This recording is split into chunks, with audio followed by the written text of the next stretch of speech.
And I think in terms of guidance, I think it's just everyone's in the same boat. Yeah, I mean, as a whole, I think, like, especially when we start out, we maybe worry about, as I say, like getting into that. What if people don't like the post, or what if like people don't like me, or etc. And we lean into that kind of, oh, I'm gonna sound stupid on camera, or like, oh my god, I'm talking on my phone, what a weirdo, that kind of thing. I mean, it's a similar feeling to, I think, when we start networking, and I did want to touch on it a little bit with networking. What would you say, like, they should do if they're nervous about being on camera, they're nervous about going to a networking event, or they're nervous about speaking in front of a room, or those I think pillars of any business to build, right? I mean, just to reiterate the question, I mean, how did you personally, when you started networking, like tackle those fears and those challenges and those concerns around, like, oh my god, I've got to talk to people who I don't know, oh my god, I've got to potentially like introduce myself like in a network in 1 minute? Yeah, I mean, I started doing it back in 2015, and I wasn't actually,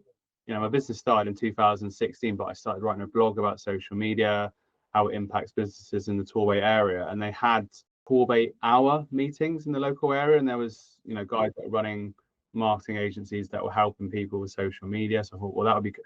I just did a Google search and then found it, and I was like, oh, that sounds really cool. Because it's quite a small town, so go along to that and see what happens. And I guess, I'm quite at ease speaking to people that I don't know. I quite enjoy it. But Sorry to cut you off, but do you think that comes from the experience you've had of nearly doing it for a decade now? yeah, I think, from like going to university 20 years ago now or whatever, and getting used to that situation of meeting people. And it's still nerve wracking, particularly like when you introduce yourself on network. I did networking this morning online. You still get that little bit of like, oh, and I think in terms of guidance, I think it's just everyone's in the same boat. That's a good way to look at it. And it gives you that, it's character building, and it gives you that extra energy and that motivation. So particularly if you're working on your business on your own and you're on a laptop, you're on a PC, on your phone, it's just good to get that real connection as